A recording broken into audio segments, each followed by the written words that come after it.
ஒரு கடாயில் எண்ணெய் வச்சுருக்கேன். இப்போ நம்ம வேர்க்கடலையை ஃபஸ்ட்டு வறுத்து எடுக்க போகிறோம்.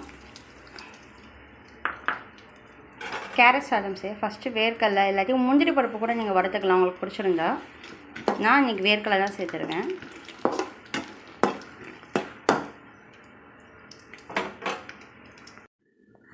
வேர்க்கடலை வறு விழுந்துருச்சுப்பா. இதை நான் தனியாக எடுத்து வச்சுக்கிறேன். இப்போ கடுகு உளுந்து பருப்பு சேர்த்துக்கிடுவோம்.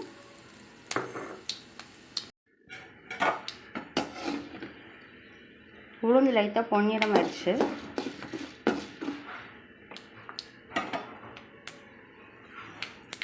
இப்போ கடலைப்பருப்பு சேர்த்துக்கலாம்.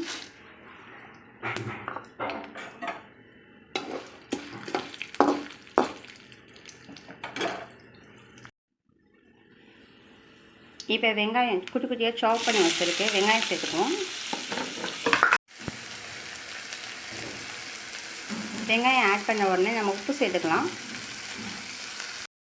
வெங்காயம் இப்போ கொஞ்சம் நல்லா வறுவழுந்துருச்சு.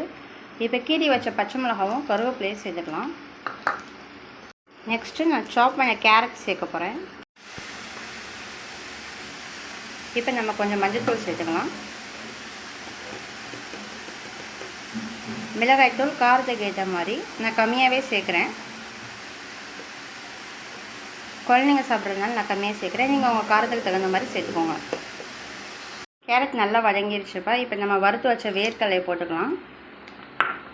இப்போ சாதத்தை போட்டு நல்லா மிக்ஸ் பண்ணிடலாம்.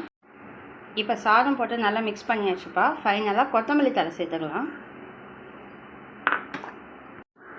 அருமையான கேரட் சாதம் தயார்.